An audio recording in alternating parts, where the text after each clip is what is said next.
earlier this month, I spoke about how shooting on location is really great. It's very authentic because you're in a real space and you feel like you're in a real space, and you can tell when you're not when you watch a movie. But sometimes real spaces can be difficult, and sometimes it pays to go to a studio.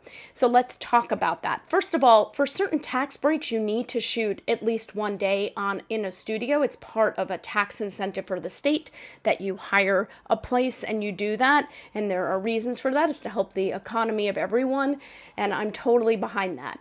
So you might have to do it anyway. So how do you pick what you do on the soundstage? Well, first of all, if you have a weird location that you really can't shoot in an authentic space, like I have a script called The Ghost in the Attic. If I ever get to make that film, I wouldn't shoot in a real attic for those scenes. It's probably like a week's worth of shooting. I'd shoot in a studio because a real attic is generally small or hard to get up to. So getting equipment up there to light it, I mean, it would just be a disaster, and there would be no happiness.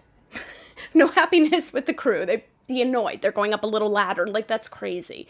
So you want to shoot something like that on a soundstage, especially if you're required to. You might as well use it for that. It's a simple type of set to build. It's a basic space.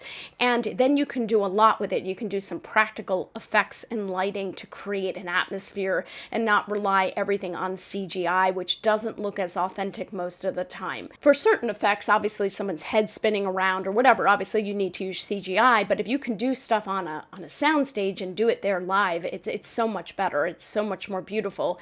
So there are times for that. The other reason you might want to be in a soundstage is if you have a big scene shooting outside with a lot of dialogue. I ran into something when we did Sugar, and the person who did the location scouting was very green and made a huge mistake. She didn't check to see what was happening in the neighborhood that day. So she got permits. We're out there. We're doing this huge scene. I mean, it was like 5-6 pages of dialogue. That's a lot for a film. And down the block, literally like a block and a half away, was a big festival going on with music playing and a boxing match. Like, literally we were hearing, "In this corner, weighing 200 pounds. I mean, it was crazy. So we kept having to stop and start, and break down the scene into little sections in order to shoot it. And that doesn't get you your best performances easily. I mean, I think the actors in the end really pulled it off, but it was a lot. It was hard on everyone. It was stop and go, stop and go, stop and go. So you want to avoid that. So if you have a scene with a lot of dialogue, sometimes it pays to move it inside and put it somewhere quieter. Even if it's a house in the woods, it could be a real space and not a studio, but you might want it in a studio, maybe with a green screen so you can CGI and outdoors, right?